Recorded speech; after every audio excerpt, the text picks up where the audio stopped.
Good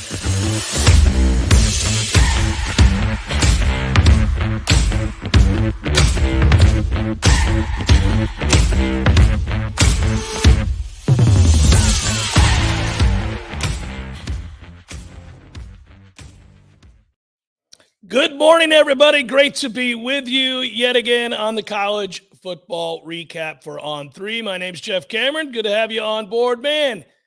College football delivered again. We will have an abbreviated version today. We're getting everybody set up for next week, Rivalry Week. We have an opportunity to bring in guests, maybe 4 different interviews set for next week. As for this week, a lot of West Coast guys working late into the night. So we're going to do the top 25 roundup and then go from there and jump into next week after Thanksgiving and have some guests on to interview. But I will say this, you got to lead the show with this is why we love college football. This is, you cannot beat this. Hopefully you were like me, taking it all in, staying up, even watching Pac-12 after dark and getting in all the college football you can. On a weekend where we thought there were a lot of blah games, on a weekend where we thought there wouldn't be a lot in the way of competitive football, we got a ton of competitive football. 7 ranked teams fall. Several others, as you note, survive monumental upset scares, and college football was the better for it. It's been a minute since I felt like this sport, a sport I absolutely love, was this wide open.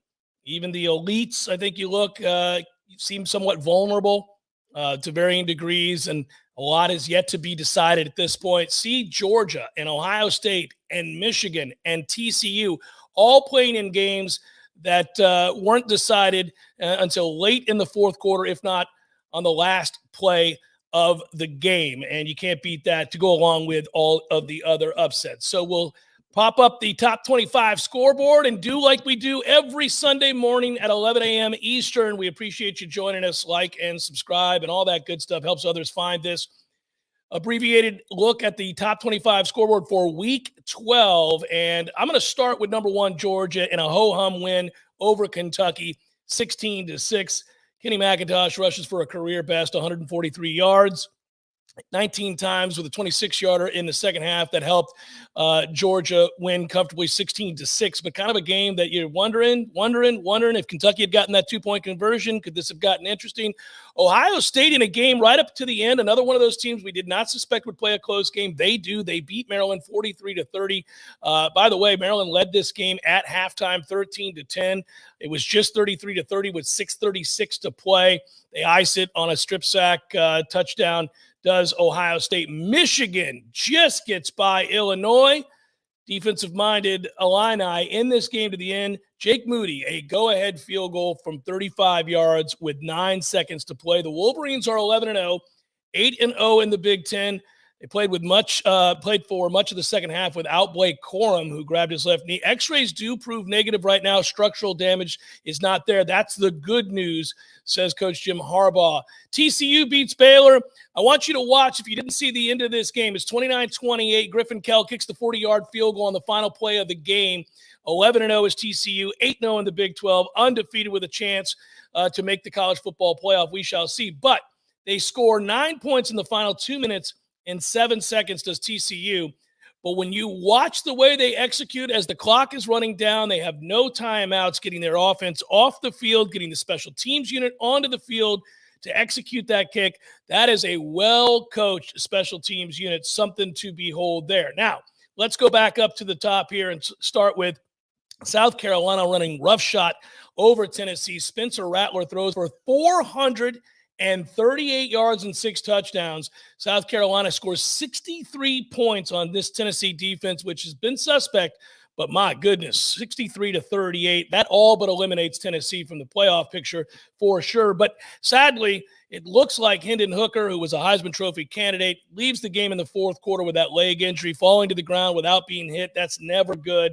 A shame watching that. Do want to note another all-time great performance, and I will point to Caleb Williams last night. We talk about Heisman candidates. I'm going to jump over to the USC win over UCLA. 48-45. Caleb Williams has 503 yards of total offense and accounts for 3 touchdowns. Trojans, 48. UCLA, 45. On their way to the Pac-12 championship game Fun game to watch. Hopefully you stayed up and did just that. All right. More of the top 25 scoreboard. LSU beats UAB. Noah Cain scores on 3 touchdowns. They were able to run the ball pretty much at will as they had 211 yards on the ground rushing. I mentioned the Southern Cal game over UCLA. Alabama beats Austin Peay. Ho-hum, 34-0. Nothing to see here. Jace McClellan, career high, 156 yards, 2 touchdowns. Stayed up late and watched Bo Nix battle through an injury. Oregon beats Utah 20-17. Nix throws for 287 yards. 1 touchdown despite that leg injury. Not a good night for Cam Rising of Utah. Picked off 3 times, and we shall see. The Ducks need only a win over Oregon State next Saturday to book their ticket to Las Vegas and a date with Southern Cal. Penn State, Yawner, 55-10 over Rutgers. Sean Clifford, a good day, ran for a touchdown, threw for another. Nick Singleton had a 100-yard kickoff return. That kid is electrifying. Penn State's an interesting team to think about next season. One of those teams that have quietly kind of flown under the radar after they got blown out by Michigan and really played some good football post that game. Arkansas upsets Ole Miss. Rocket Sanders, one of the best names for any running back in the country, 232 yards, 3 touchdowns, a 68-yarder on the opening drive of the second half. Averaged 9.7 yards per carry. That's embarrassing if you're Ole Miss, because every time Rocket Sanders touched the ball, they had to think about measuring for a first down. Kansas State 48, West Virginia 31. K-State is now 8-3, 6-2, 1 win away from clinching a berth in the Big 12 championship game by beating the Mountaineers. Wildcats finish the regular season at home next Saturday against Kansas, who, by the way, took a stomping at the hands of Texas, who bounced back. Bijan Robinson ran wild in that one. Onward we move, where Washington clobbers Colorado 54-7. By the way, the Huskies have kind of just won 5 straight. Good football team. And you look at Washington, you kind of think about them, 9-2, 6-2 in the Pac-12. Good football team. Oklahoma beats Oklahoma State 28-13. Every week you wonder what you're going to get with Oklahoma. Oklahoma State's been on a slide. Dylan Gabriel passed for 2 touchdowns, ran for another. Oklahoma becomes bowl eligible with that win. Oregon State 31, Arizona State 7. How about this for a stat, guys? You wouldn't suspect this. It's not like Arizona State has this huge home field advantage, but Oregon State beats Arizona State for just the second time at Arizona State since 1972. They were 1-19 on the road against the Sun Devils in that span. What in the bejesus is going on with Oregon State traveling to Arizona State? Well, they were able to exercise the demons there. Of note, off the field, some other games. I would say out of the top 25 were some games that really didn't seem to matter all that much. Vanderbilt beats Florida. That's a tough loss before you face your arch rival, Florida State, the following weekend on a Friday night game. They lose for the first time in Nashville, does Florida, since 1988. It's been a minute, right? I mentioned that Texas score a moment ago. Should also note that Clemson just romps Miami. And it's been a rough first year for Mario Cristobal and the Canes. Miami amassed less than 100 yards of offense. Less than 100. Just got to have 25 a quarter, guys. We can get to 100 yards. Oh, nay. 98 yards. Navy beats Central Florida. Nice upset for the Naval Academy.